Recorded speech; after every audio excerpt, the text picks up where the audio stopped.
بەناوی خی گەورە ئەمڕۆ لە شاری سۆران وەک نووسگەی سۆرانی دەستگای خێرخوازی بەخشین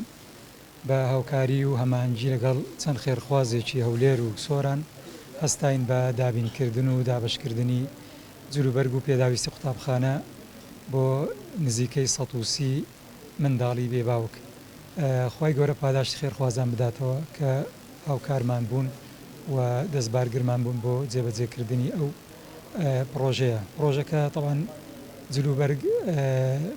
کا بۆ قەمیسی کوڕان و حەزیە و قەمیسی کچان لەگەڵ پێڵاو و لەگەڵ جانتا و تەواوی قرتاسی قوتابخانە لە دەفتەر و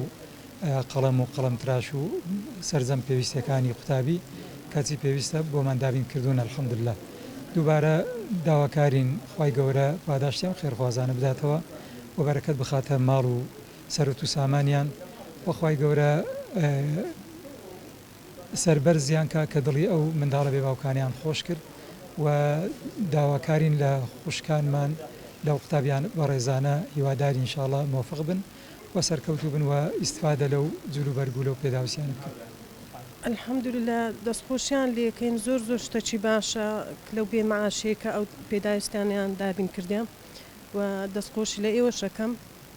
دەستخۆشی لەو هەموو خێرخوازانەکەم نەکە پێداویستی قوتابخانە هەروەها چەند جارێکیش بە پارە و بەشتیت کە یارمەتیان داینە کە ئەو منداڵە بێباوکانە کە زۆر پێویستیان پێە زۆر دەستخۆشیان لێکەم خوا خیریان بنووسی یا ڕەبی.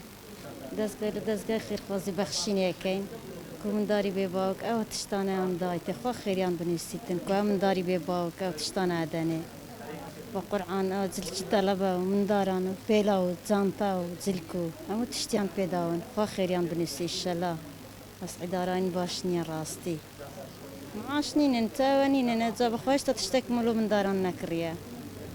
داو کاتا جلوبەرە زۆر زروری بوو لە مندارانان دابین کرد خوا خێریان بنووسی دەست و چاویان ساغ بێت.